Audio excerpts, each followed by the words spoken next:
leesramen ook niet. Zij gaat nu gewoon alleen maar opnemen. We gaan straks gewoon beginnen. En dan komt het gewoon 8:30 als het afgelopen is. Goed. Communiceren jullie dit naar de social?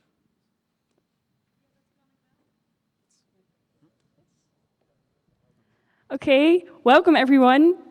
Thank you so much for joining us tonight. Unfortunately, there were some technical difficulties. That's why we can't do a live stream right now. But fortunately, you can watch it back always. But thank you so much for joining us, the people in the audience, the people back there, but especially the people that will speak tonight and the panelists of our discussion panel. Our names are Jules and Nienke. We are two full-time board members of the D.B.S.G. Stylos. That's the study association of the Faculty of Architecture and the Built Environment of the TU Delft. She was a fourth-year architecture student, and he fulfills his role as the commissioner of events and initiatives. And I'm also a fourth-year architecture student, and I'm closely involved in the bachelor education at this faculty this year. For years, student well-being has been on our agenda as a high priority. Due to the COVID pandemic, we noticed that this topic becomes a higher priority everywhere. So for us at the faculty, TU, and in society in general. So we really wanted to take this opportunity to bring up this subject and start a conversation. Yeah, like Nienke said, the subject is becoming really relevant in these trying times, but we've noticed that the subject of student well-being and stress has been very relevant for a longer time, especially in students studying at architecture and the built environment. So you hope to bring it in a broader spectrum than just the COVID situation we're in. So that's what we'll be talking about tonight. And by events like this, we hope to inform students on the topic of well-being and hope to provide guides that positively impact student well-being and can help in relieving stress.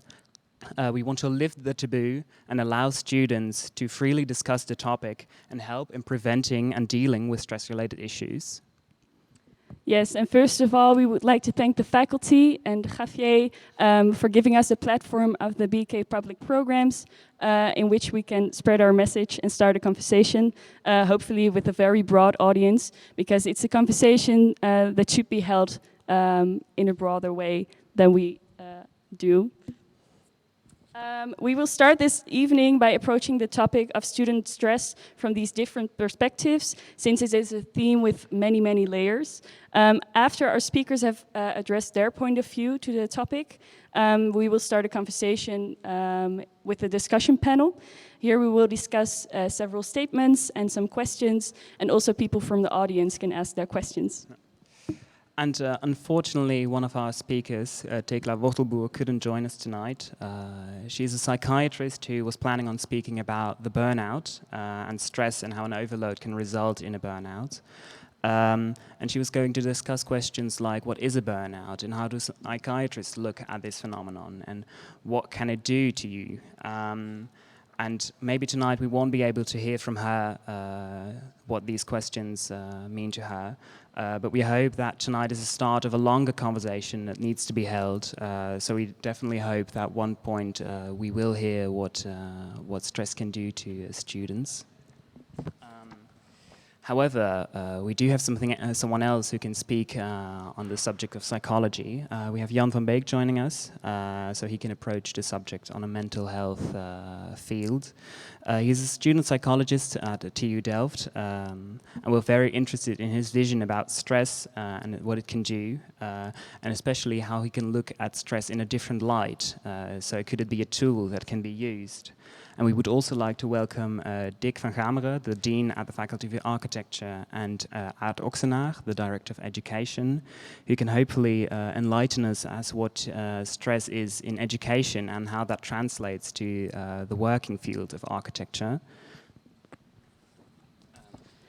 And of course, we really want to hear the voice of students as well.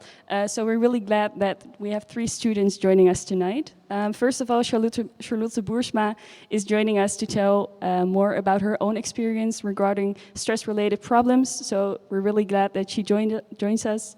Her story is very personal, but we know that there are many comparable stories out there that aren't being heard enough. For the discussion panel, we also have 2 more students. Jonne van Bunningen is a second-year architecture student, and David van der Pijl is a third-year architecture student. And they are both also part of the educational thinking group, which is a group where students can give their opinion about the education at the faculty. So we're really glad they are joining us. Thank you. For now, we would like to start and give the word to Charlotte Boersma. Thank you. And as already said in the introduction, stress is a topic that has been talked about for quite some time already. I've been part of the Faculty Student Council for 3 years now, and last year I did the Central Student Council, so kind of know already it's a common topic, but I did notice that in the last few years, and especially last year also because of COVID, the discussion and the way we talk about it really changed. So I'm really glad that we actually have this discussion and also so open. So I'm willing to share some of my sort of observations that I did as a member of the Faculty Student Council, but as a student myself. First of all, I think, and I already discussed with these students as well, that designing is very personal, but not only the design itself, but also the assessment of the design is something that is personal for then your assessor. And that makes it sometimes hard to sort of differentiate between your design as something that you did and the critique you get on that one, and sort of also feeling it as something that you did wrong or failed, or an assessment on you as a person. And I think that can sort of lead into an insecurity or feeling that you can't do everything as well as you want to. And then also because the assessment is most of the time focused on the final product, you sort of forget that it's also about learning. You're still a student, and you can't do everything from the beginning onwards. That's the reason why you're here. So you kind of forget that it's also about the journey towards the final product, and it becomes something that's really personal. And if you fail, or if you didn't do as well as you wanted to, or as your peer students, it feels as a failure of your own.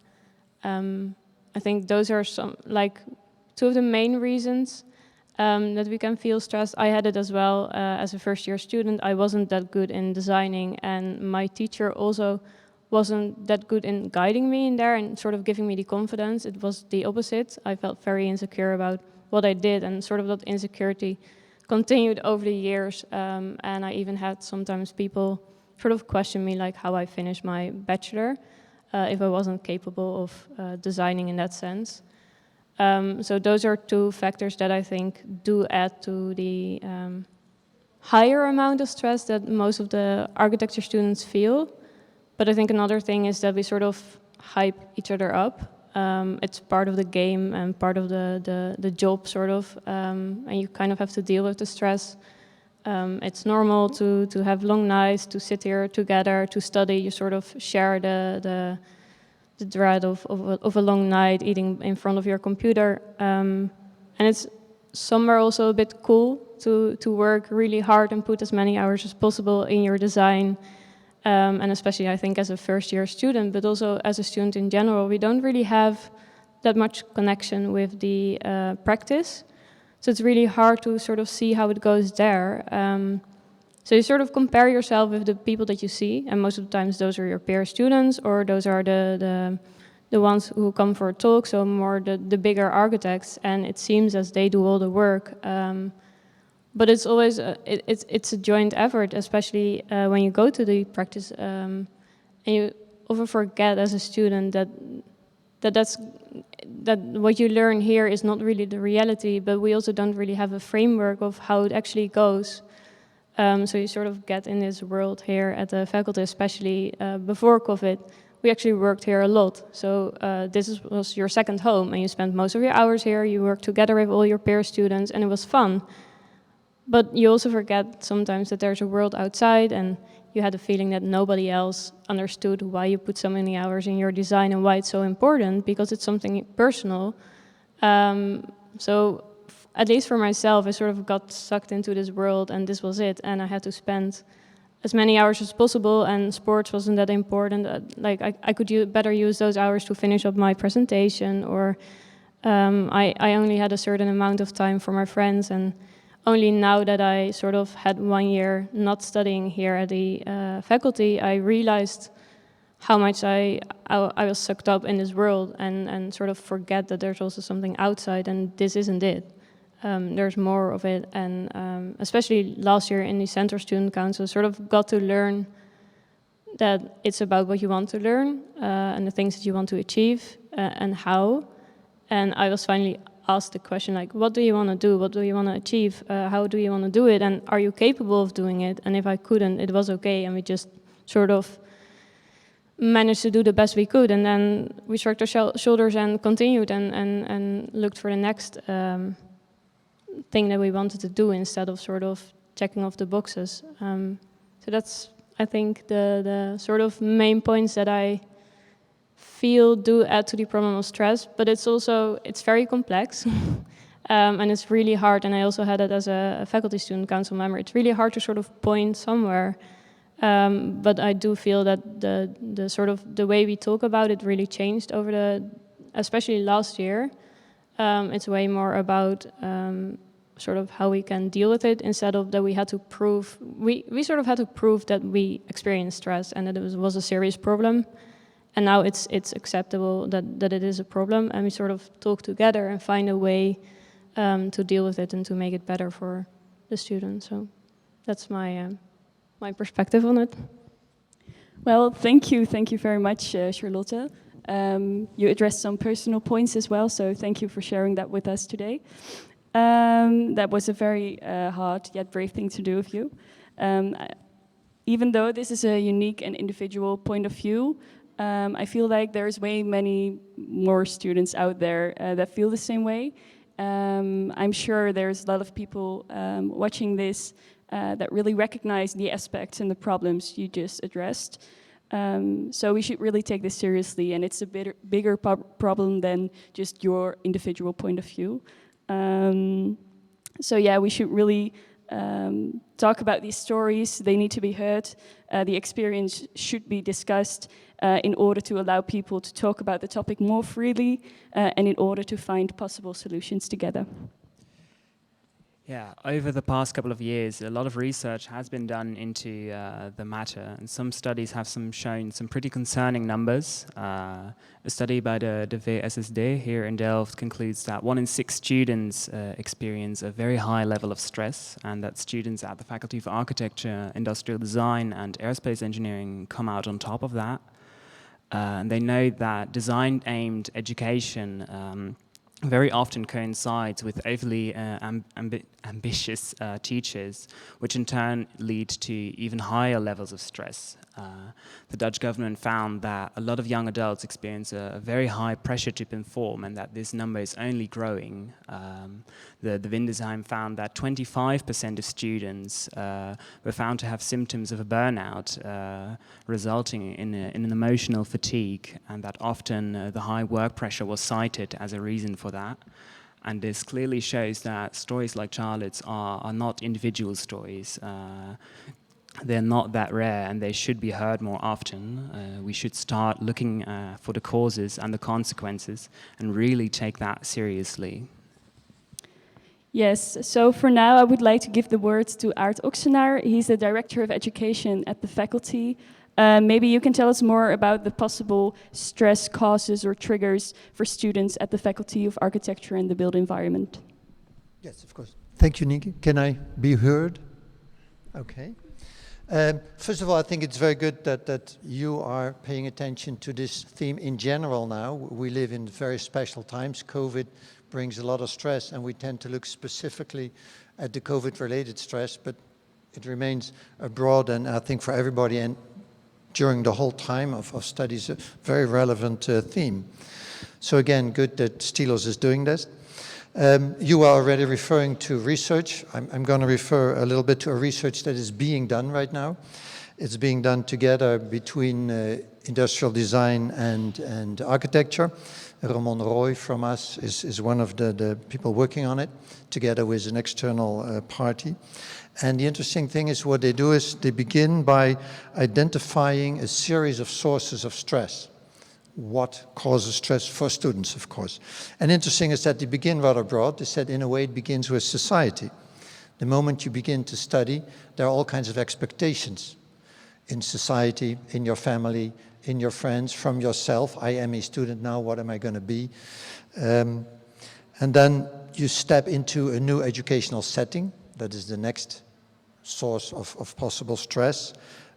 Apart from B.S.G or finances, that might be a problem. All of a sudden you're confronted with quite different forms of working, from lectures with 500 in one hall to a group of 10, and you're being directly critiqued by a teacher, which is quite different from high school. And there are different demands made on you, more open challenges. In a way, what you have to start doing quite fast is learn to fathom the task at hand by yourself, rather than somebody telling you what to do. In a way, that's what Charlotte was already referring to as well. And then there are new relations to teachers, to fellow students. And there is, and that's an interesting one, learning to deal with yourself. Je zelfbeeld wordt ineens belangrijk in that new situation. Because you get feedback. You're used to sitting in a classroom where you maybe get a number, but all of a sudden you may be in a group of 5 or 10 and somebody is giving you direct personal feedback. So that can, well, be quite stressful. But apart from that research, and there are no results yet, so we'll wait and see what comes out of it. It's just starting. I think it's good to have a look at what do we see here now in BK at the moment. So what do we identify as typical stressful situations? Like, for instance, many hours that are being made, working weekends and holidays, and the fact that hours are not always calibrated with the demands. Teachers sometimes ask more than was described as to be done in the set time. Many deadlines and assessments all of a sudden. Pressure to score high marks is an important thing. Stressful ways of tutoring might be a problem. Tutoring can be very consistent and helpful, but can also be inconsistent. Demands can change. Well, Charlotte was already referring to that. But I guess what's also important is we tend to have a rather strong product-oriented learning goals. So are we making enough room for failure and learning from failure? And then, of course, the question is, we've identified many of these themes. What do we do? And what are we doing? What can we do? What are we doing? So I guess an important thing that we have been doing over the years is trying to coordinate deadlines, so as to make sure that you don't have 3 deadlines in 1 week. I have the impression that we do that pretty okay in the bachelor now, but we can do better in the master. What helped in the bachelor is that we have fixed modules now of 5, 10, 15 ECTS, so it's not a whole range of all different size modules that can end at all kinds of moments, but it tends to be more paced. I think that's important. What we try to do is not to have deadlines after the weekend. Have the deadline on Friday, so you're sure to have a weekend off rather than stress on the entire weekend. And the same with holidays, no deadlines after Christmas, we try, so as to make sure that you really have a Christmas holiday. Simple things, but important. Calibrating hours is, I think, quite important. So make sure that the number of hours that you have for a task or for a module is calibrated with the products and the demands made in that module. So that's a series of important ones. And another one, and I think that's important also, to ask teachers to clearly define the requested products for each session. What we see quite often is that in the course of work, it's normal to have hand drawings or maybe some prints and you show them. But there's a growing tendency where students have the idea that each sessions they have to have a perfect presentation and a perfect product. And that takes a lot of time, but also is not necessarily helpful in the process you're in. And that's another thing. What we would like to do is experiment in pass-fail. And that fits that way of thinking, that we steer assessment more towards the process, not just the product. Again, creating also room for failure. an important step here. That's quite interesting one. You may have heard of that, Elise van Doren. She's, I think, the first one to do a PhD in Delft on the teaching on studio teaching. And this is one of the themes she addresses in her research. So in the end, I guess we do want competition. It's important, but as a means to challenge students to get the best out of themselves, not as a race for the highest mark. Failing can be sometimes one of the most important lessons you learn. I learned more from the things I failed than from the A's and the B's you got. So I think it's very important that we learn students to accept that and to see that as a leap forward. That's sometimes even more than complying with the standard. And I think in the end, it's for us as responsibles for the education, very important to organize our education, our programs, so as to allow for this kind of what I would call positive challenge or positive competition. This as an introduction to the theme. Thank you. Well, thank you for your point of view as the Director of Education. Good to hear the faculty is doing research and looking into what can be done to prevent stress in students. But of course, we're also interested as how to the things we see in education translate to the working field of architecture. So Dick, as the Dean, but also as someone who's worked in various architecture firms over the last couple of years. Do you think there's an interesting comparison that can be made between what we see in education and what we see in the field? Thank you. Well, first of all, I'm really happy to have been invited because I really want to hear also your stories. I would not say I'm an expert. Of course, we have very regular discussions on this subject of the stress that students experience. Well, Art already mentioned some things we try to address.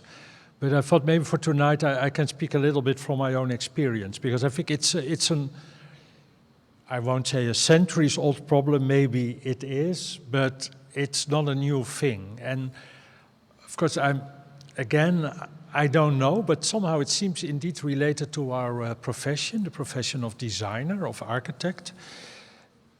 I think anyway, I'm quite convinced, that studying architecture, to become an architect or an urban planner, urban designer, is maybe not a very tough or very difficult study, but it's a time-consuming study. It needs time. I see a lot of people nodding. I think we all agree on that.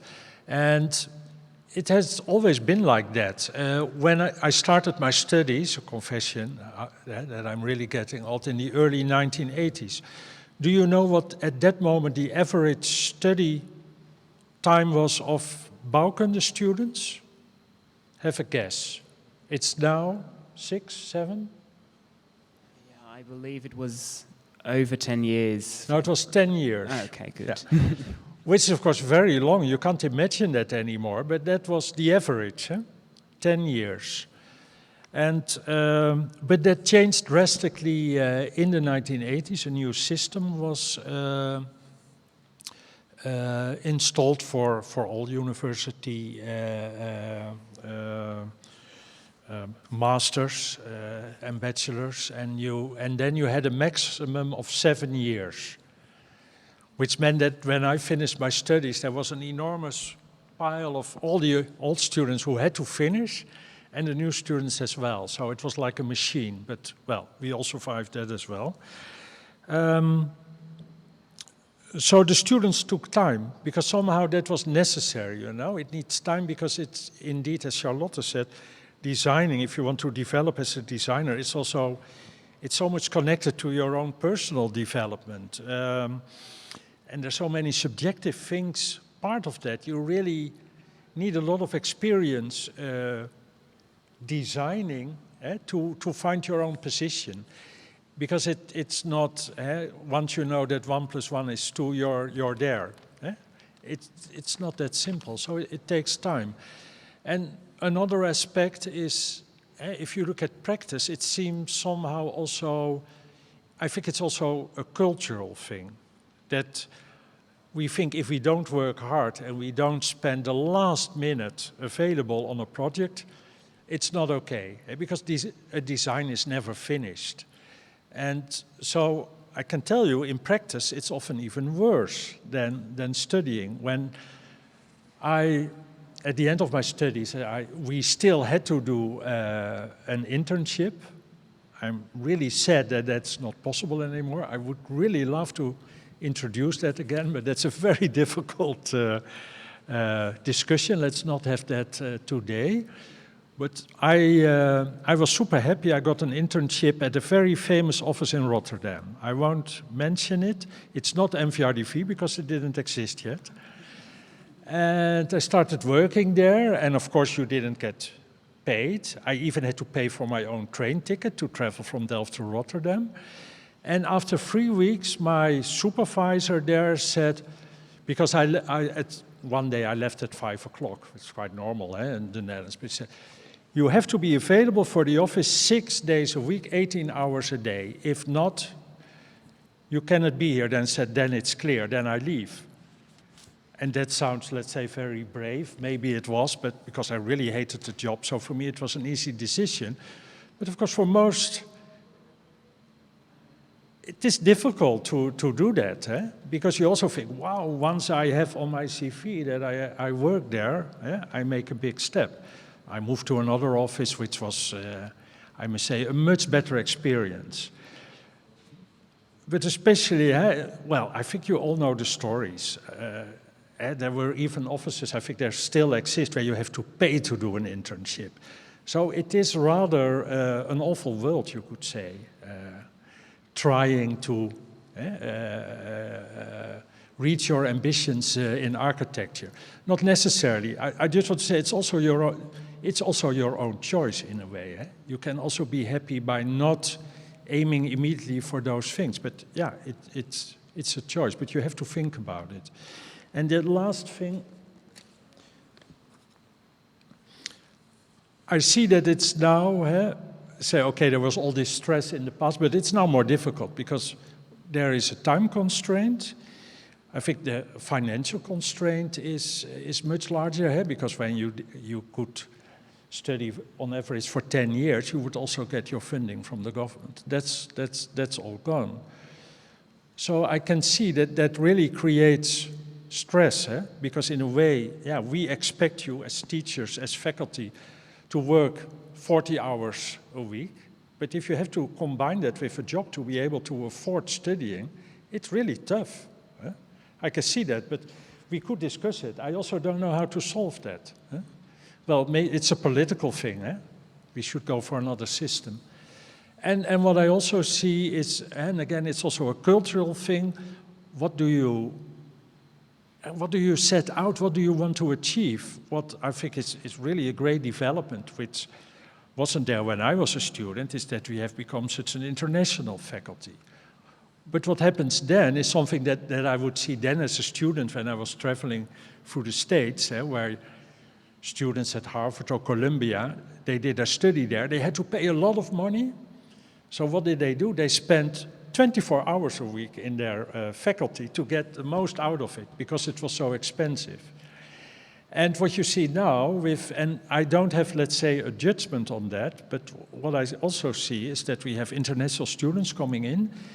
They have to pay substantially more than the Dutch students. They want to really finish in 2 years, but they work extremely hard. They don't go for a job, and they work 24 hours a day. Whereas students who did their bachelor here, they know they often have to work to be able to afford their studies, but they also have a much stronger social life. They have family, they have friends. And the international students, they come here to study, and their friends are their fellow students who have the same ambition. I see it also in my office at Meccano. So the young people who work in our office, often when I just pass the office in the evening, say, go home, but they stay there, they work the whole evening, but it's also because it's their family, it's their way of life. These are just some observations. I think it's so embedded in our profession, that when you don't work almost every hour available, that you're not achieving the best. And of course, we are also all ambitious. So it's hardnekkig, what's that in English? A wicked problem. It's a wicked problem. That doesn't help at all, maybe, what I say, but it's just some observations. Well, thank you very much. I think it's really interesting to hear your point of view, also from your own observations and experiences. I think it's really interesting you addressed the culture and the different themes that we just talked about that we see in education are also there in the practical work field of architecture. So that's really interesting. Our previous speakers have told us about their experience about stress from an architectural focused perspective, but how does a psychologist look at this phenomenon? Is it the stress itself that gives students a hard time, or is it the way we look at it and the way we deal with it? I hope student psychologist Jan van Beek can tell us a little more about this. Yeah, thank you so much for being here. I'm Jan van Beek, student psychologist, and working here from February, so only a month on campus, so it's a delight to be on campus again. And for today I want to talk about how to deal with stress in an effective way as a student. And I will start with a quote from Epictetus. It's a Greek Stoic philosopher. And relating to stress, he tells us that people are not disturbed by stress, but our perception of it. And that's what I want to talk about today. And short structure, first I want to make a distinction, acute versus chronic stress. Then I want to share a short personal story about my relation to stress and how it changed. And also how you can learn to have a different mindset about stress. And then I've got 5 solutions. The first 3 are more related to the research of Kelly McGonigal, which did a lot of research about mindset of stress. And the last 2 are more related to general stress and how to prevent to come into a chronic state. And first, I want to point out a difference. I think Tekla would have talked about chronic stress, so burnout and how to prevent it. Today I want to talk about acute stress. So that's the stress which is there when we come into our fight or flight system. Adrenaline is released and cortisol. And it helps us prepare for the challenge at hand. So giving a presentation, doing an exam, preparing for, that's what I hear from some students from Bouwkunde, ON6. It's also quite a struggle. And I want to point out that if stress takes longer, then it can become chronic and then it becomes unhealthy. And that's not what I want to talk about today. Then it's always important to ask for help, to attend workshops or in any way seek help. But today I want to talk about acute stress and how to relate to it differently. And when I was a psychology student, I hated giving presentations. The week before I already felt stressed and I avoided it in all different ways. I was procrastinating. Watching movies, the internet, going for beers, wasn't paying any attention to working on the presentations. And then when the moment was there, I was really stressed, my heart rate was up, I was breathing quite fast, and I saw it as negative. 3 weeks ago I had to give a training about playing, and still, the week before I was stressed, but I viewed it differently because I knew that I had to give an important training, and I found it quite important to share my insights. And I started working on it. The stress helped me to put effort into to this training, also connected to other people. And at the moment I had to give this training, I still felt stressed, but I thought, well, it might me help rise to the challenge and help me to do a better job. So for me, my mindset did change over time. And for this, I want to relate to the research of Kelly McGonigal. She gave a TED Talk in 2013 in Scotland. Already her TED Talk now has been watched 25 million times. So it's quite often been watched, and it's also. One of the McGonagalls, the sisters who were singing. I don't know. Could be. And in her research, she followed 30,000 adults for 8 years, and she asked 2 questions: how much stress do you have, and what's your mindset about stress? And people with high levels of stress, they had a 33% increased risk of dying. So you should say, avoid stress at all times. And that's what she, as a health psychologist, also taught people for a long time. But the interesting part was when she compared in this group with people with high stress, if you look at their mindset, and the ones which viewed it as positive, they didn't have these negative health effects. And more interestingly, they were even more healthy than the people with low levels of stress. So what she tells is not stress itself that is bad, but our mindset about it. And then it's more about the acute stress. And she says stress is what arises when something we care about is at stake. So something that is important to us. And in short, her solution is be more aware of your stress and learn to how view it differently.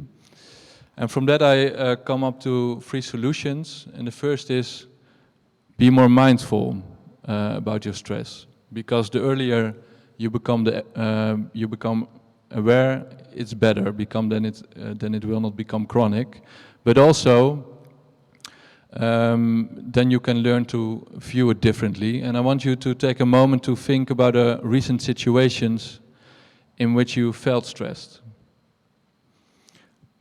Try to get it back into your imagination, and for a moment try to feel what physical sensations did arise at that time. It might be that your heart rate went up, it might be that you were breathing faster, moments before, hours before, you had to go to the toilet more often, you had sweaty palms. And it helps connecting to the stress, and next time you feel this kind of stress, be aware of it, and then think that it helps you rise to the challenge. It motivates you to work on something that's important to you. It mobilizes energy, and it also focuses you on the stressor itself. So that's the first thing, be more mindful about stress is the first solution. And the second one, if you become more mindful, then you can also learn to distinguish what has been triggered, because sometimes there's something important at stake. And try to connect to the positive motivation behind the stress, because sometimes, most of the time, something that is important to you has been triggered. And in my case, giving the training, I wanted to share my insights and learn people some new ways of dealing, of playing, and why it's important. And I want to share a short story of Alaya Crum, and she also helped to help people to change their mindsets about stress. And one night she was working in the psychology department at Yale, and she was worrying about her research project and whether she would be able to finish it. And suddenly there was a knock on the door. And the department's IT guy opened the door and looked in. And before she could say anything, he commanded, "Just another cold, dark night on the side of Everest."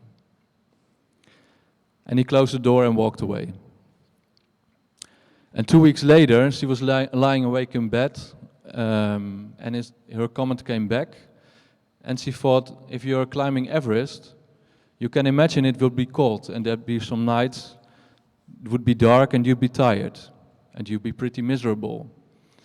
But what did you expect? You're climbing Everest. And at that time in her life, finishing her dissertation was her Mount Everest. She wasn't sure she would succeed, but that challenge was important enough to be worth weathering a few cold, dark nights. And everyone has an Everest. It's a climb you choose or something important to work on. And can you imagine a climber scaling the wall of Everest thinking, this is such an hassle. I don't need this stress. The climber knows the context of his stress, and it has personal meaning to him, and he has chosen it. And you are most liable to feel like a victim of stress in your life when you forget about the context of your stress. So just another cold dark night on the side of Everest is a way to remember the paradox of stress. Because the most meaningful challenges in your life will come with a few dark nights. So that's why sometimes it might be important to think, when you're stressed, what's my Mount Everest at the moment? And the third thing I want to talk about is your values. And as architecture students, it might be good to write 10 minutes about your values for studying. It might be that you find it important to learn, or that you want to contribute to society. And when you write 10 minutes about it, and then when you're stressed, think about it back, what your values are, it might also help deal with stress better. So those are the 3 solutions from her research, and some 2 general ones for preventing to come in a chronic state of stress. And relating to other people is always a good idea, to express your emotions or putting things in a different perspective, but also feeling connected, that you're not the only one with this burden and feeling stressed. So talk to your fellow students, friends, family members, and also, for instance, an academic counselor, or if you're really struggling, come to the student psychologist. We're also glad to help. And the 5th solution is to also take good care of your physical needs. So if you're in better shape, you can also handle the stress better. So eating, exercising, well, the sleep pattern, I was just talking, and I heard that architecture students, they like to have really long nights, so that might be a problem, but for sure it might also be helpful to have a healthy sleep pattern. And also take rest. Only if there's small moments, take moments to energize, to play, to do things without goals, to really enjoy other things that you value and are important to you. So those are the 5 solutions I wanted to share. And lastly, I want to point to the services we offer. We've got an online walk-in hour every day, which you can apply for. And also short-term treatments. If you want to learn how to deal with stress in different ways, because these are just a few tips, but there are other ways to learn to deal better with stress, or to learn how to think differently, or to deal with your emotions better, then you can apply for short treatment. Also a nice workshop, for instance, about dealing with fear of failure. And also Gezonde Boel is a nice online tool that the TU Delft bought with mindfulness, stresslessness, and maybe also dealing with stress in corona times as beautiful courses. So that was my part for today. Well, I think Jan just gave some very interesting insights into the workings of stress, and well, maybe stress is not just a problem that we see. Maybe it's not just the amount of stress, but the way we look at it and how we deal with it. And maybe with a change of mind, stress can be used as a tool, and we can see it in more positive context instead of just a negative. And it's always good to know the resources that students can reach out to when they need help, so the career and counseling services that you provide. But I'm also interested in how Charlotte now looks at her past experience. Like you said, you've been dealing with stress for a couple of years in different contexts. And has your opinion of stress changed over the time? I think I'm also still sort of in the process of how how to deal with stress now. I do realize that the way that I studied and the way that I stressed in that sense isn't the way anymore that I want to study or work. But I haven't found like the golden combination of how to do that. But I think one of the things is now that I'm aware that I can get stressed very easily, and then I'm also sort of, in that sense, perfectionist. So I think that's the first step, to become aware of the fact that you experience those things, where they might come from. And now I'm trying to figure out, like, what do I actually want to achieve in my graduation, for example. I think I can be the most proud if I sort of can do it relaxed and with enough weekends off and not sitting here all the time. I don't know yet how I'm going to do that, but one of the ways that really worked for me is that last year I did the student council, and as I said already before, it was a completely different approach to the work that we did. So it was a completely different environment. I had people who guided me who did it before. So they kind of knew what kind of stress you could experience, the kind of things that could happen. And they sort of stressed us all the time, like, it's your playground, do whatever you want to do, as long as nobody dies, it's okay. And if something goes wrong, well, you know, the TU is not going to burn down or anything. So we did the best we could, and if you failed or if it didn't go the way you wanted it to go, it was okay. And it was more like, okay, so how can we do it different the next time? And I think that approach, what Dick already said, is like the room for failure.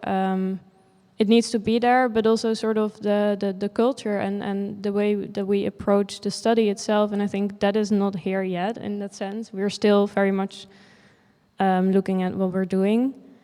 And I really liked what Jan said, and I think it's very important to have a different mindset towards stress, but also like talking to peer students might not always help, because it's also sort of, we all experience stress, so it's normal, and sort of like deal with it. So I'm very curious how we can sort of change that conversation. And I think one of the things that really helped for me is that I had people who did it before and who sort of knew what to expect and could drag you out of it, and sort of, they asked me questions like, why do you want to do it? How many hours a day is it going to take? How many hours do you want to spend on it?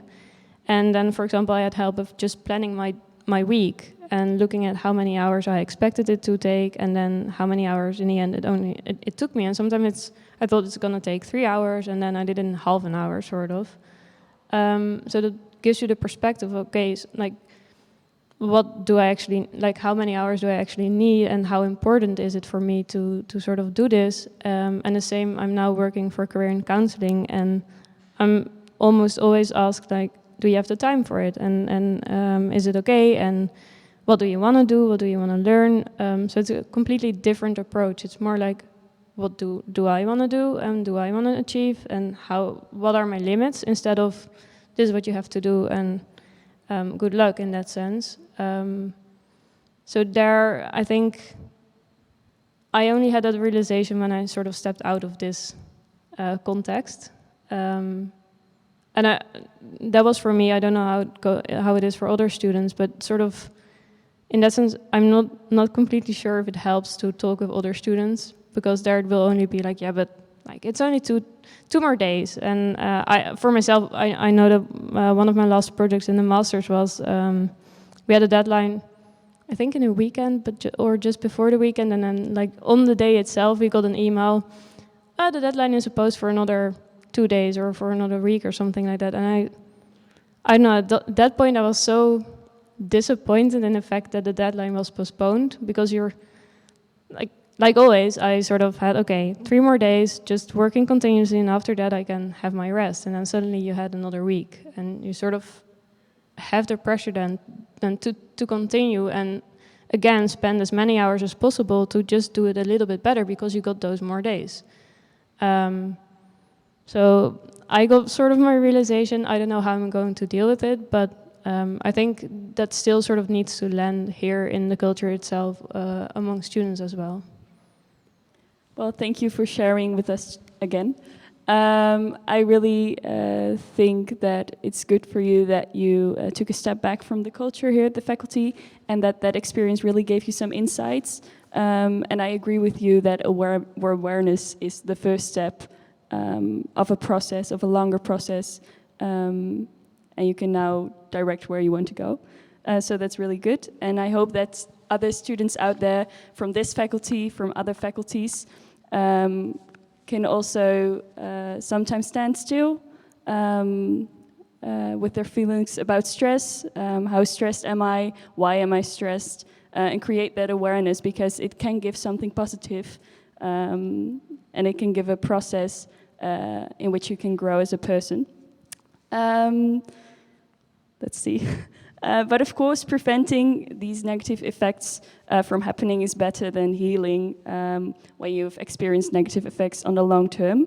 As Jan van Beek already mentioned, there are enough tools and helpful resources. So it's important to keep in mind reaching out for help, tips and tricks, guidance for preventing or healing stress-related problems is okay. It's not necessary to wait until it's too late. And I think the most important thing is that we don't normalize the long-term negative effects stress can have on students. Because stress can have some rather serious consequences. Unfortunately, we did not get to hear Tekla's point of view, which might have delved deeper into the chronic side of stress, for example, related to that burnout that we know. But we do think it's important to bring it up really quickly. Like I said earlier, in 25% of students, they found the symptoms of a burnout. And what is shocking is that most often it stays under the radar, and it's only found out by others before you found out yourself. So keep an eye out for your friends, maybe even more so in the difficult times we're currently in. Because signs of a burnout that you should be aware of include making more mistakes, getting irritated, self-isolation, procrastination, that was mentioned earlier, and a sense of apathy. And you can also notice a lack of concentration, a bad memory, a low self-esteem, depressive thoughts, a lack of sleep, feeling fatigued.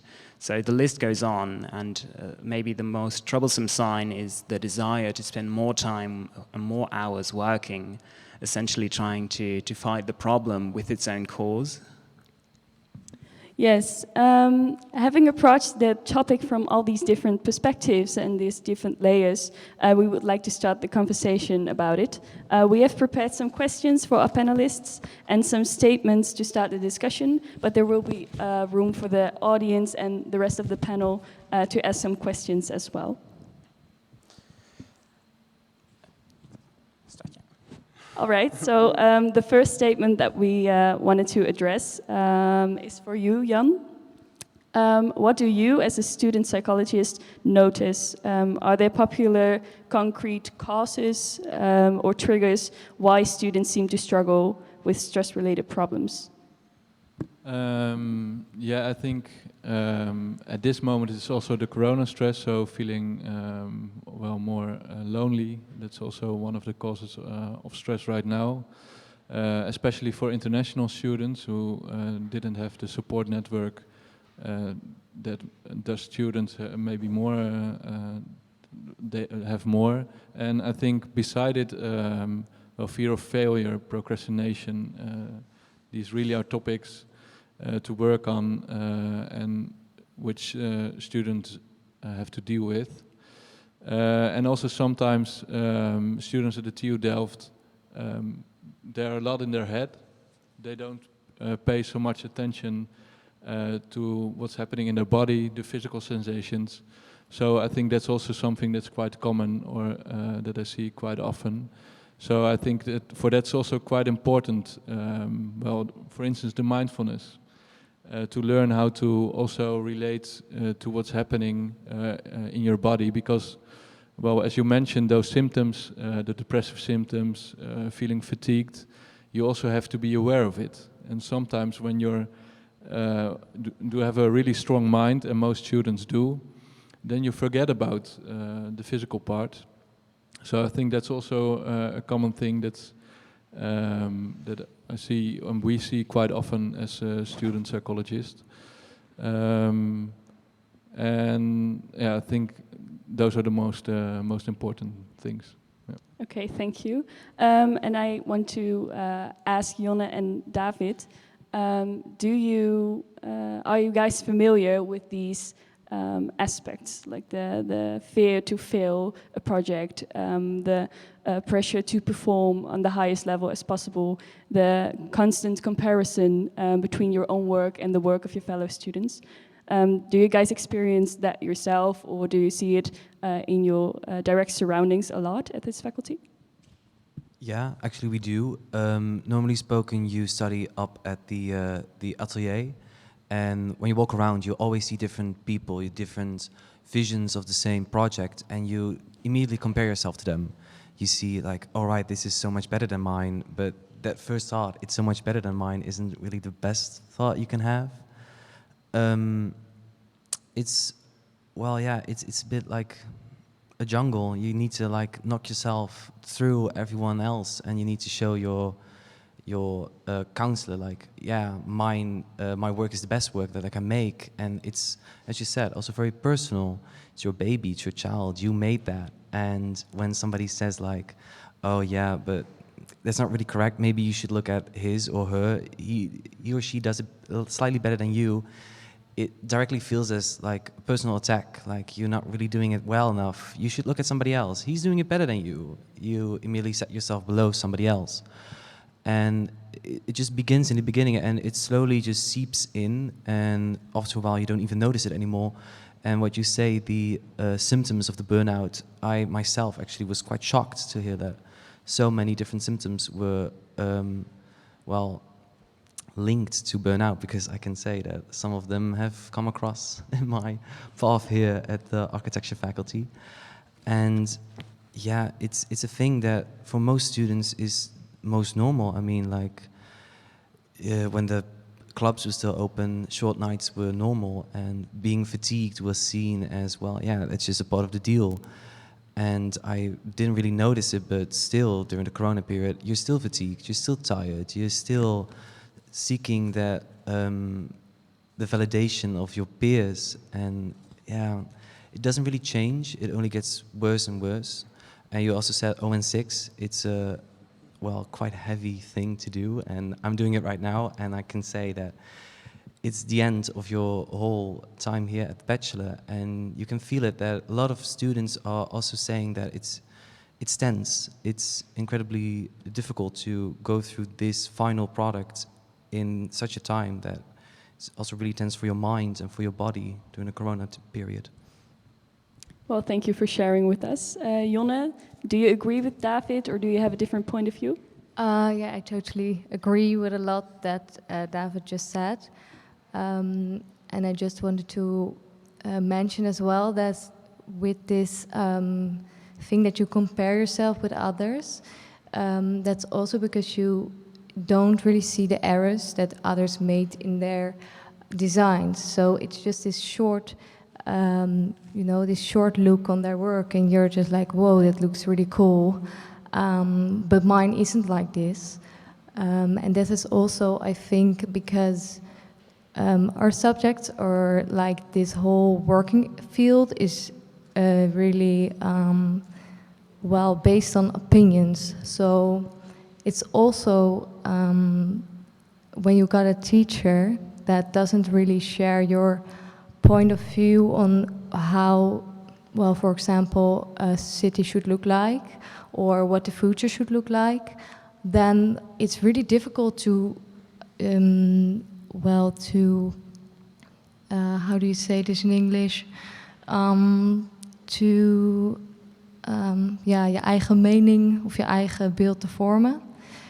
Because, well, in the beginning, you're just looking up onto those people, like the architecture teachers, and, well, okay, apparently this world works like this, and I want to as well become an architect, so I should do what those people do. But it's difficult to realize that they got maybe a really different ambition, a different point of view. And if you're a young student, and as what David said with the feedback, if your teachers got a really strong opinion about how something should look, you cannot really develop your own. So I think that's a really important thing in this work field.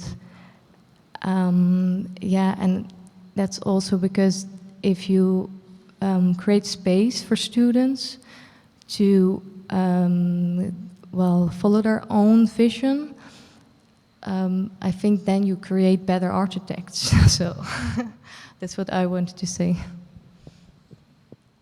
Yeah, and that's of course spoken from the position of a student. Does someone in education have a response as to maybe how they should deal, or how you can deal in education with the experience of students?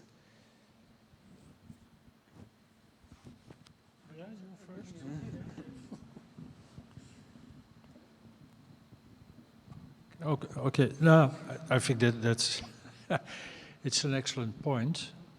Yeah, in my view, let's say the teacher should guide you in your own explorations. But of course, a lot of architectural teaching is done by I'm the master, and you have to follow me in my footsteps. And they're very different cultures again. Also, let's say, in how you teach or how you learn architecture. And I always have seen this faculty as more one where you can indeed should be able to find your own position. And because we are a large school, sometimes of course you are confronted with a teacher who has a very strong view of what you should do. But then next time, I hope, you have the other experience. It's also, you can find that, I think, in our faculty, but I see your point. I guess finding your own way is an important thing, but how do you find your way if you're just beginning? So it's interesting what you said, that when you see other students work, the first thing you apparently think is it's better.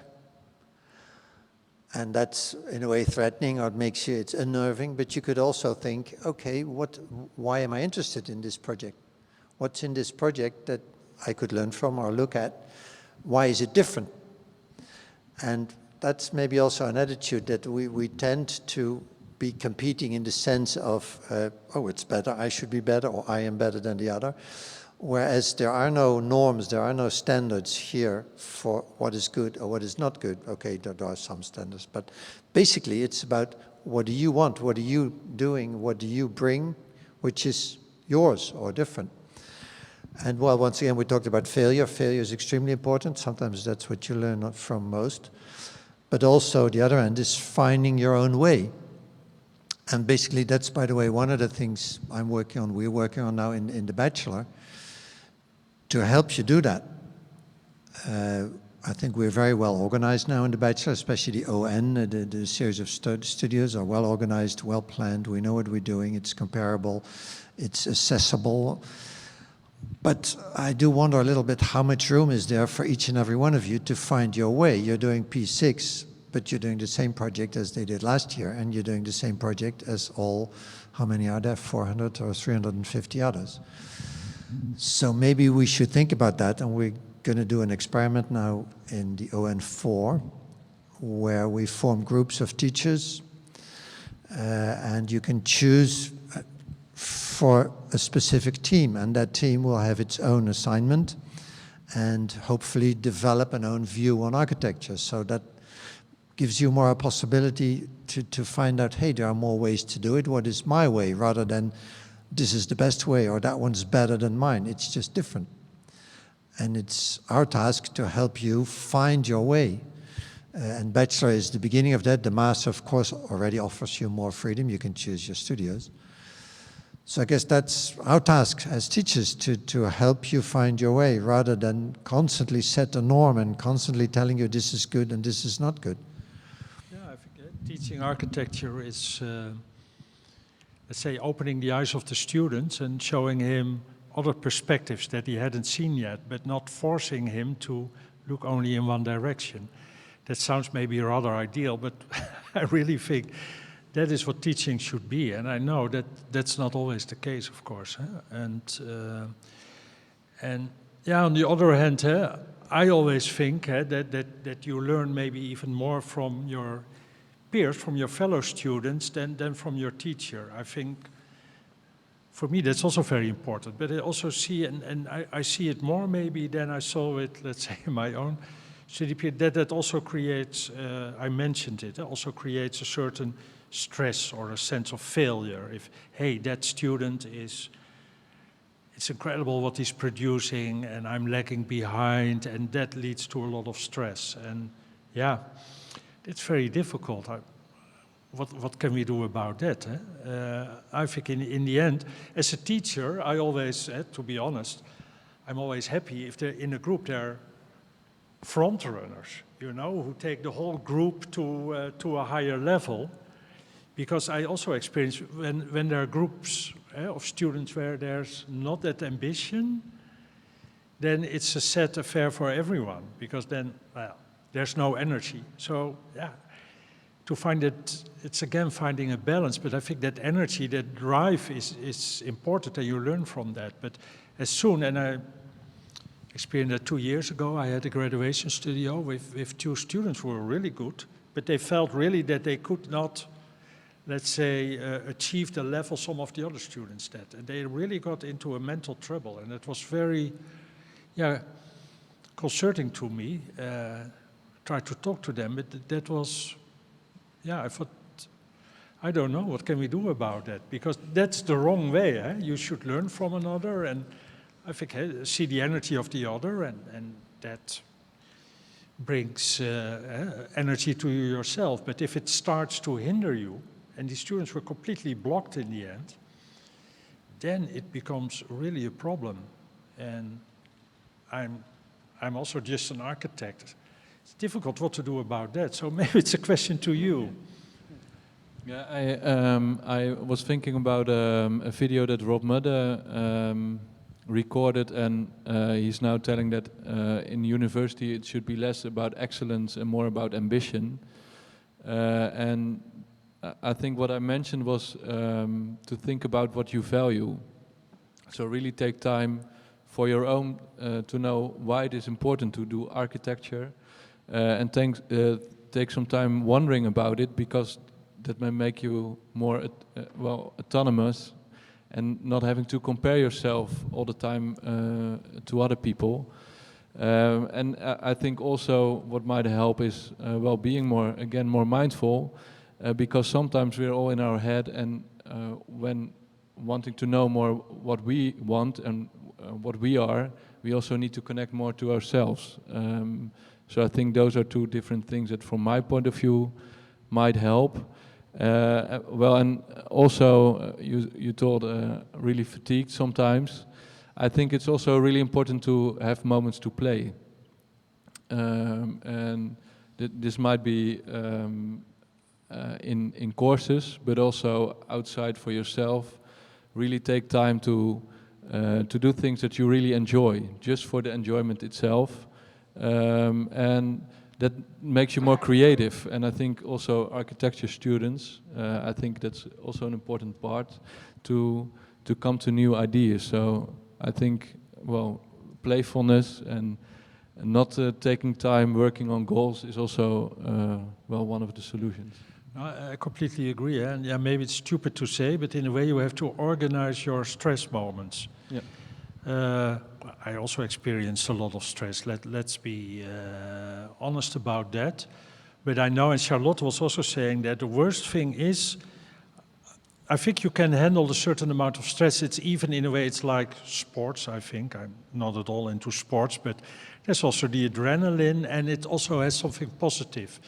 Because after the deadline, you look back and say, I managed to do this, and maybe not entirely. I was not number 1, but I did it. But I think that's one of the worst things. I really remember that when, we give you 2 days extra. That's really terrible, because because your mindset is, okay, but Friday it's done, and then I can do that.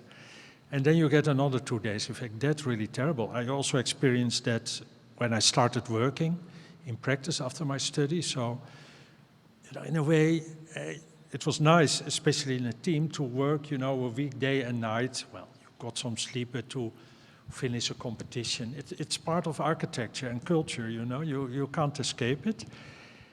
And then you do it, and then it's fine. But then you really have to take time off. But then it happened a couple of times that one of the architects said, okay, but in 3 days we also have to finish that. Can you now help with this? And then, I completely collapsed. And in the end, I also managed to say no at that moment.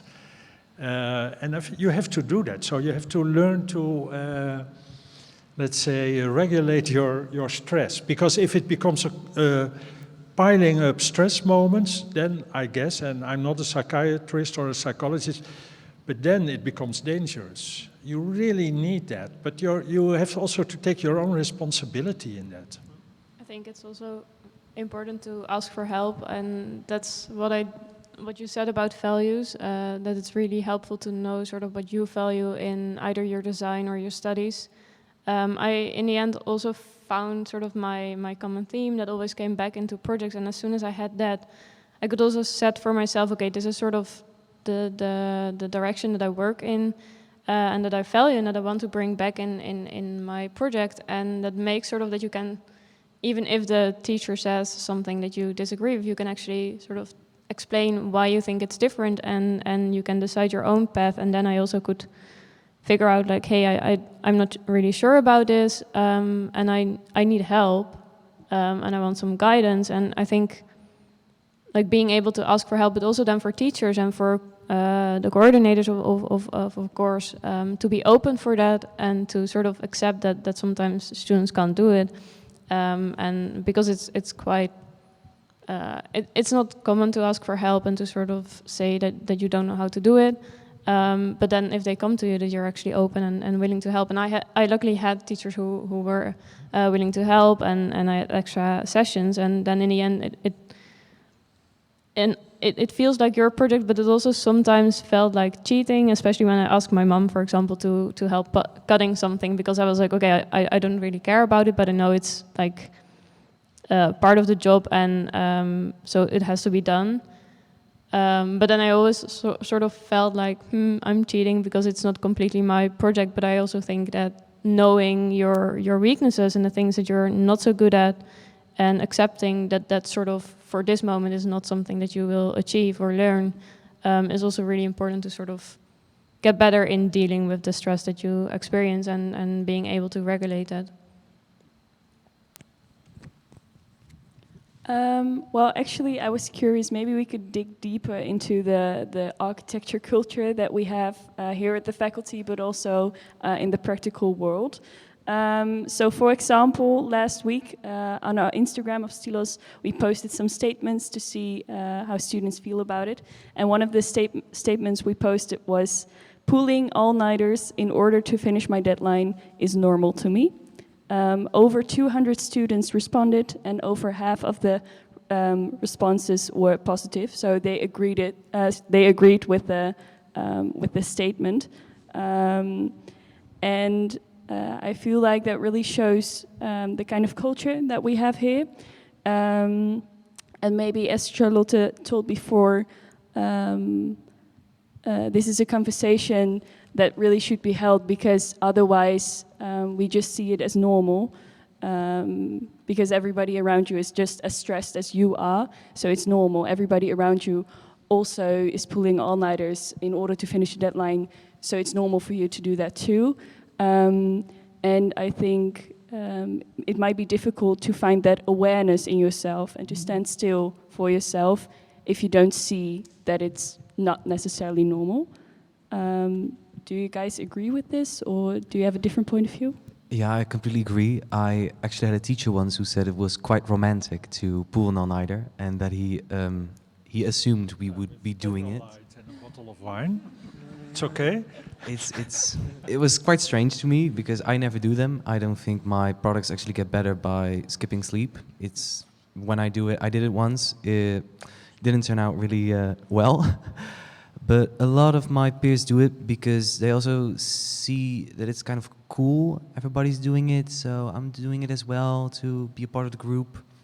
So more like a show-off, like Sometimes. I pulled an all-nighter. Yeah, and also because you still compare yourself to peers, and sometimes you have this huge product list and you're trying to do all of it, and then suddenly somebody else is doing an all-nighter and you see that he did all of the products.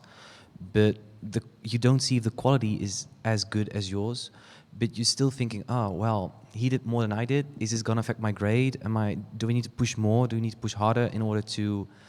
Can you specify when you say more? Because that's very interesting. Is it about digging deeper into your project and adding something, or is it about I have a larger set of drawings, or I've refined my drawings even further?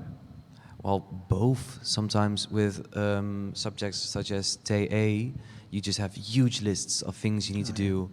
And then when somebody pulls an all-nighter, he maybe gets He did them some all, extra yeah. ones, yeah, a little more. And when you don't do it, yeah, if you have the optimum time management, maybe you can do them all. But some people have less time or don't really have the attention span, so they get less.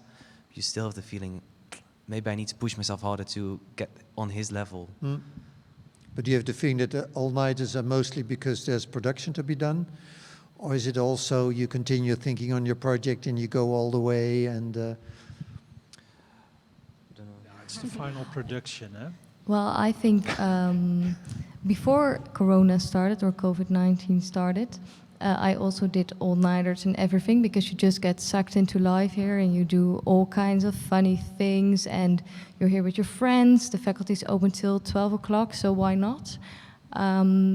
But now COVID started, I started to realize that that isn't healthy at all. And I took more time for myself. And now I'm more 9 till 5 kind of person. But and are you still as productive? Because at times you're more productive when you're well organized. Well, I think I'm still as productive.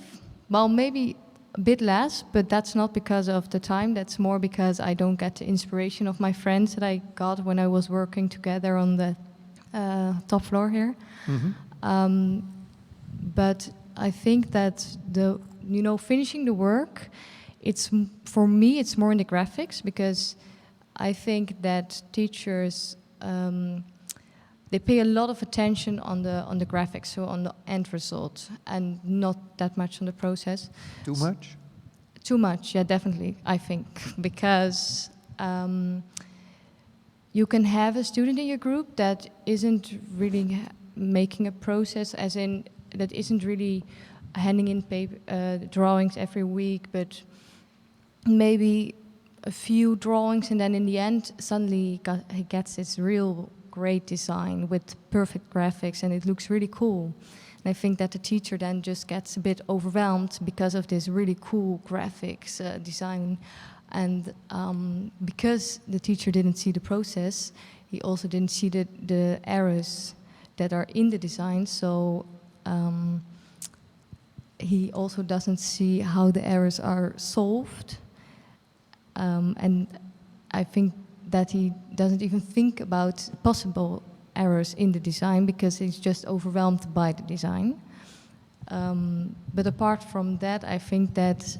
I hope our teachers are good enough to look through the drawing work and see what's really there. But yeah, well, I think it depends on the teacher, I guess. Okay. But apart from that, I think that graphics are really important because it just is also in the working life, I guess, when you have to give this presentation in 2 minutes, you just have to, show your design and you have to sell it. So. But also the important thing is what drawing are you showing? There's the famous anecdote, the opera in Sydney, probably one of the largest competitions ever done, enormous amount of plans handed in, probably one drawing better than the other. And the anecdote is that at some point Alva Aalto, he came later as a jury member and he looked at all these drawings and there was this kind of little sketch floating about and said, oh, that's the one. That's the one that won. So it can also be what's really there in the drawing. What are you expressing? Is there an idea? And that's why I'm saying we as teachers, our teachers should be able to see that, but it's the question if they always do. Well, especially in the bachelor, it's the emphasis is, in students at least, is very on renders, on perfect constructions. Everything has to be beautiful looking. And I now see that sometimes those sketches, like small little things that like show your vision in a much better way than those renders. For some, it works better than others, but it can be a way to make a bigger statement, but you don't know that when you begin studying here. And for the first 2 years, I was completely you have to learn to oblivious dare this. to do that. Yeah. Say, this is my sketch. That's it. Yeah, I'm very much in favor of that it becomes forbidden to make renders. It's silly. Go back to Again, Hendra. also maybe for the one-nighters or all-nighters to do that, I think it's also a safe option to sort of like, if there's a little bit more time and it's only one night, it feels like, well, why not? So it's also a bit like, maybe if I can do a little bit more, even though you know that might not be the best, most of the time in the end of the project, it's mostly just production. So why not spend those extra hours in it, and you know you'll get your sleep later. So it's also sort of a safe option to go for, and I think that is, it takes courage and sort of,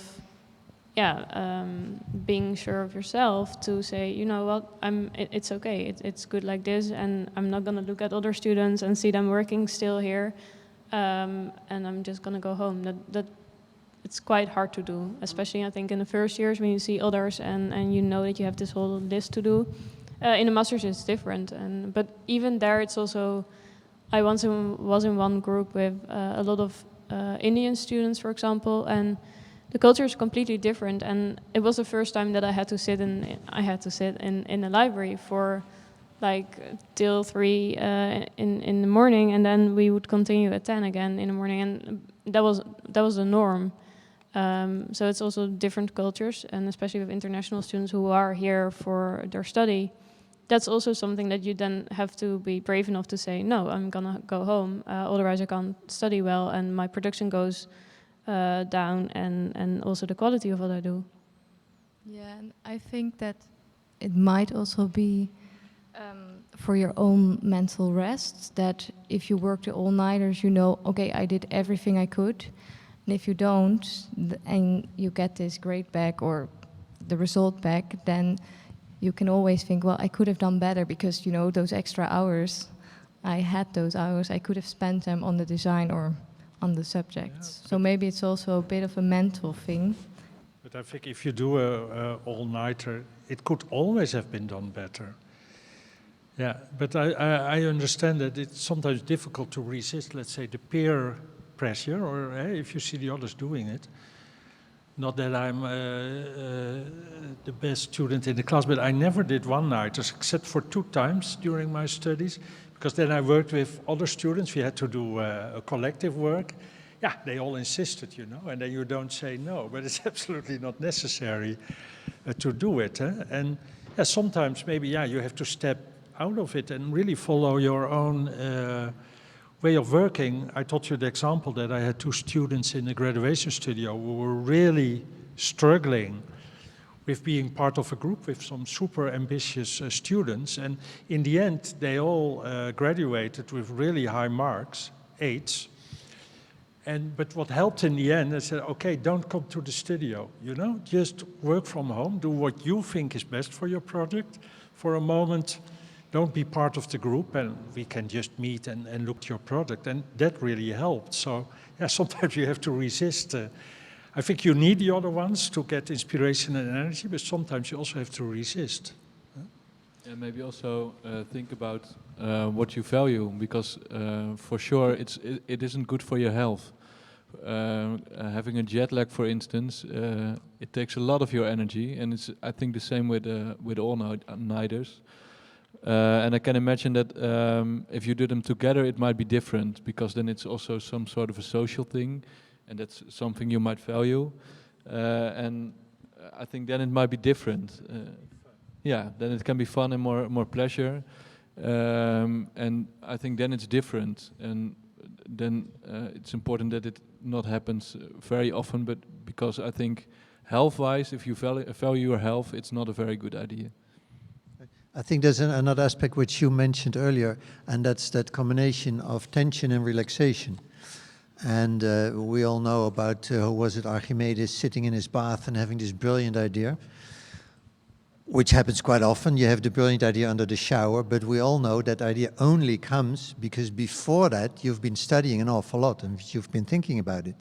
So in fact what's important is that, you have this tension, this hard work, then you relax, you do something else, but apparently your brain continues thinking, and all of a sudden, this morning I woke up early and I wrote this 1 brilliant sentence for my story today. And I forgot even to bring it, but your brain is exercising, and that's why you need indeed tension and relaxation, and the relaxation can bring maybe the best ideas because you look at something afresh. But I can imagine it's difficult to learn that and to train yourself in doing that and saying, okay, this is the moment, yes, I can work all night because I have to finish production work, or knowing I still have some things to solve and I won't solve them if I stay up all night because just looking at it, it's not going to do it. So maybe that's the hardest thing to learn, and you were talking about that. How does that work with me?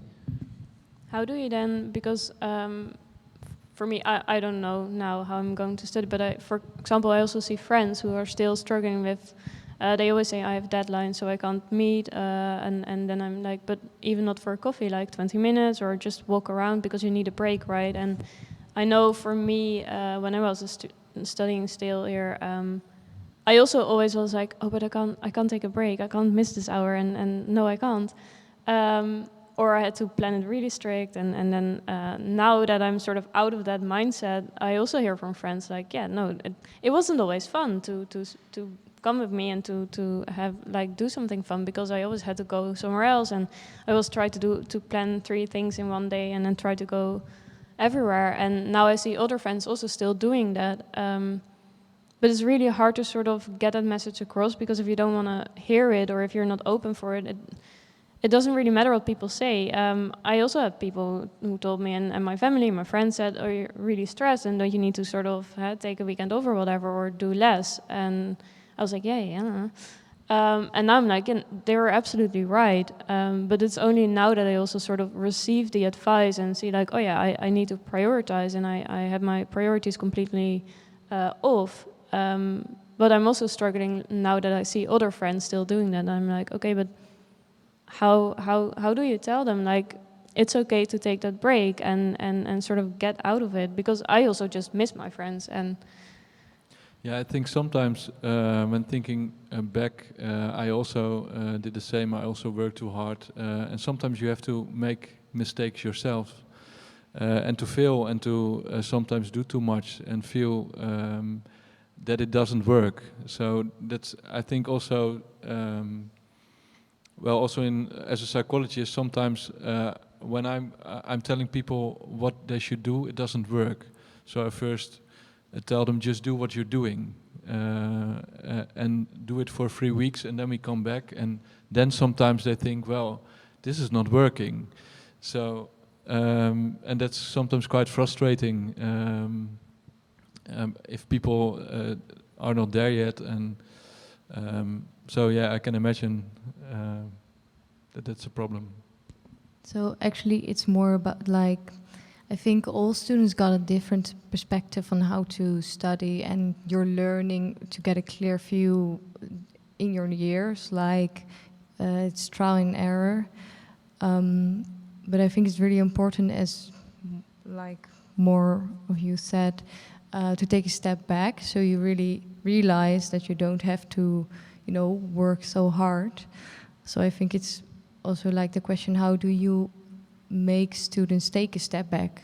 Because we're also just like really willing and ambitious and wanting to work. So I think we sometimes forget that it's important to take this step back.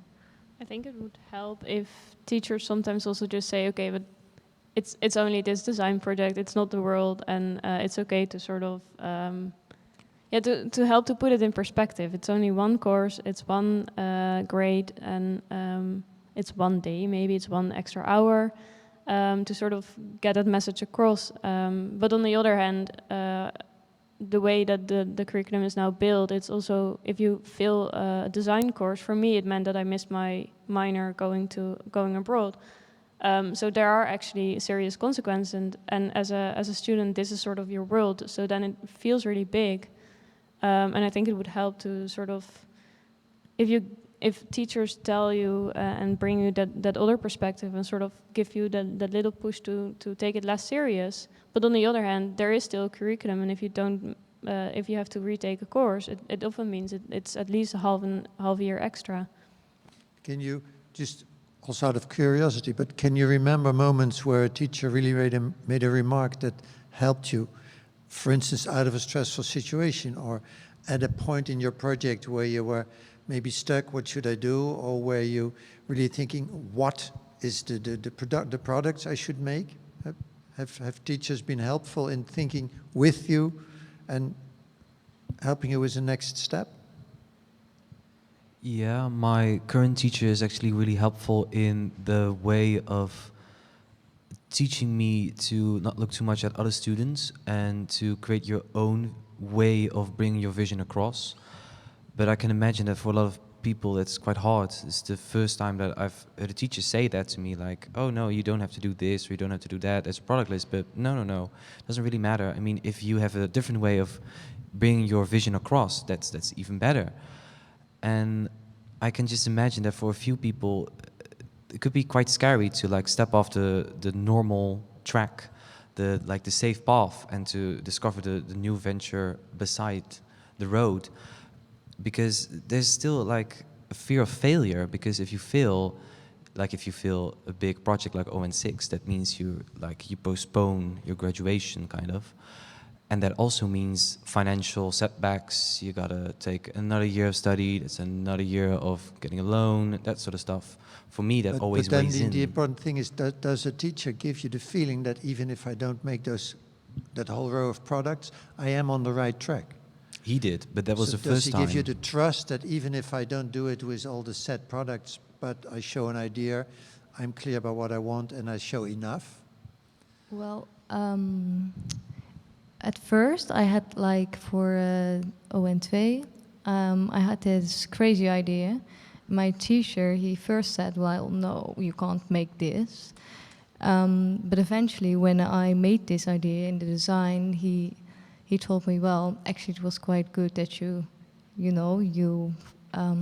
ignored my advice and still did it. So yeah, in the end, and I think that all the teachers try to guide you in your process. So if my focus is too much in one side, he tries to guide me to the other kind of focus. But I think it's also just more personal that if you see that a teacher is really enthusiastic, or I don't know how to say in English, about somebody else's work, then it's more that you're thinking, oh, okay, so he really likes that, so it should be good.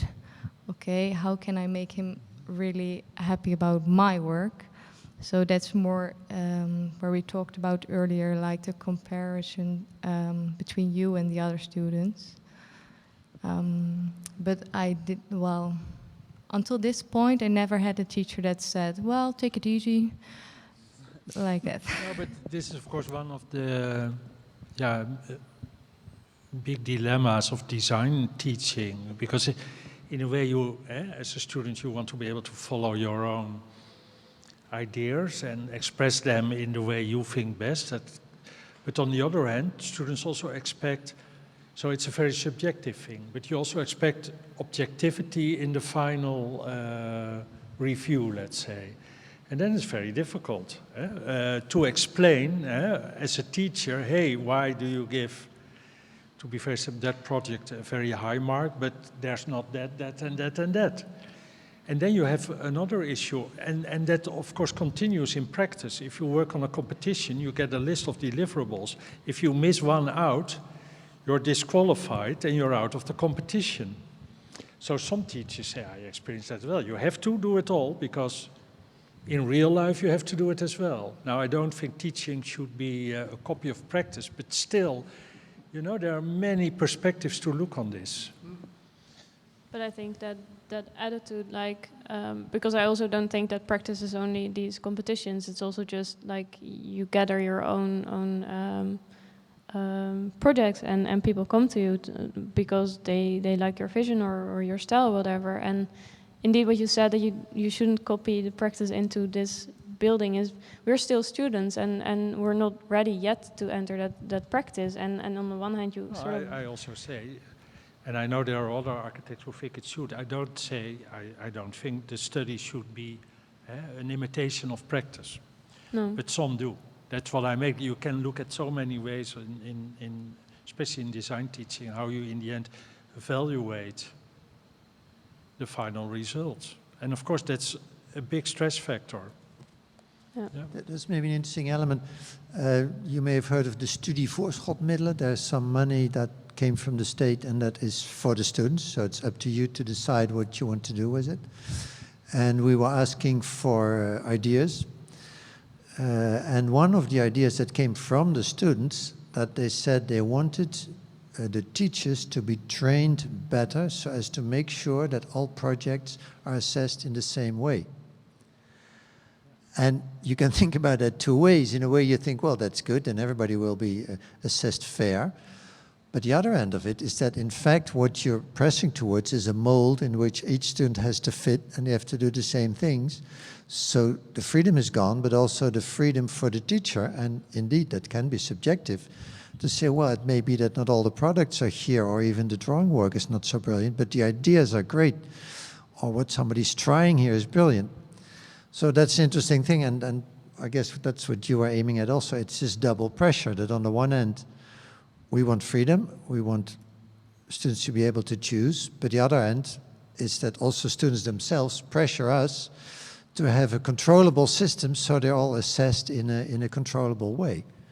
Well, I think it's mostly about transparency, like how did the teacher form their opinion? Because that's not always shared, and often it's also shared in like a public meeting where you will get your grade, which can also be quite stressful. And then I think also students are less willing to sort of ask, but how could I have done it differently because you're in the group? But also often you don't really get that much feedback and like, hey, the next time you could maybe do this a bit different, or you can work on these skills. So I think that's something that is still lacking. So that's, I really agree with the training of the teachers. I do also not agree that they should all evaluate in the same way, but I do think that we sometimes miss the detective skills to sort of adjust the way that they teach and they guide and they give their feedback to the type of students they're seeing. And I notice a really big difference between the teachers of the masters and the bachelors. And in the masters, it's way more something that you do together. They think with you, they share their knowledge, they help you. So they sometimes sort of told like, so as far as you are here, I think this is sort of, did I summarize it well? And then they help you like on the next step. So it's more of a shared effort. While in the bachelor, it felt more like, okay, this is this student, this is this. So you're all an individual and you're more assessed. So there was also a really big difference, and that was also the place sort of where I dared to ask for help, and I felt like, oh yeah, they really want to help me to get the best out of me and not the best end product. Well, feedback is the essential word, of course. Well, we're going to do an experiment now, which, by the way, also was asked for by the students, with a pass-fail assessment. So in the next round of the ON4, there will be no marks, but it will be pass-fail. And we hope that indeed that will help to relax a bit that pressure on marks, and also entice the teachers to come with more comments and more feedback, and rather explain why this is pass and why this is fail without this pressure of 7, 8, 9. Well, I think that's actually a great idea, because I was thinking, as in, of course you don't want to have this mold where all the students have to, make almost the same thing to pass a subject. So I think somewhere you have to set this line for that it's also for the students clear, okay, if I got this level, then I will pass. But at the moment, that line isn't even there because of the difference in groups. As Dick already said, that you have like groups where you got really ambitious students.